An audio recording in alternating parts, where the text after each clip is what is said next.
And Ukrainian authorities have said that an overnight Russian air attack on Kyiv and surrounding areas has killed at least 2 people. Ukraine's state emergency service said a medical facility in Kyiv's northern Obolensky district caught fire after the attack. An inpatient ward was operating at the time, and 1 body was found inside after firefighters extinguished the blaze. A woman was also injured and 25 people were evacuated. The attack also struck towns and villages across the wider Kyiv region. Regional Governor Mykola Kalashnikov said a civilian was killed in the Festive district southwest of the capital, with homes and critical infrastructure damaged as well. Some areas were left without power also, and there was no immediate comment from Russia in regard to the strikes, but both sides denied deliberately targeting civilians. We enter 2026, Alison, and fight does not seem to be slowing down as diplomacy moves forward. In fact, the opposite. What's your reading from the actions on the ground and where Moscow is, of course, targeting? These cross-border strikes on the Ukrainian capital continue. How do you analyse this?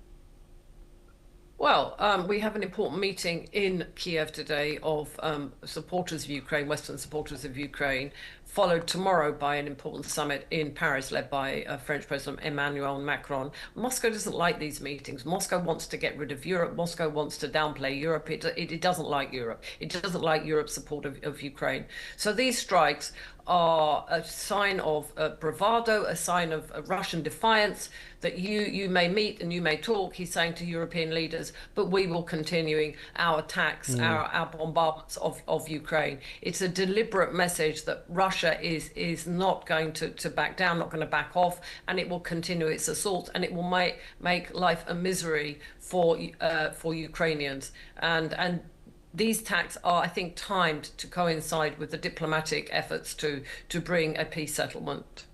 And Alison, another development we've had today, we've had a Donald Trump statement that said he doesn't believe that Vladimir Putin's residence was targeted by those Ukrainian drones just following that meeting with Zelenskyy in Mar-a-Lago. Where do you think Donald Trump stands now in terms of diplomacy and loyalty to each leader? Well, I think Donald Trump has had to look at, he's very occupied with what's happening with Venezuela and now Greenland, but he's had to look at US military intelligence. I mean, even Russia, it came out with these claims immediately after a meeting with, I think, between Trump and Zelenskyy, and it seemed to be sort of like a false flag operation to detract attention. And then there was some mixed messaging from Russia, and one of Trump's envoys himself said, I'd like to see what US military intelligence has to say.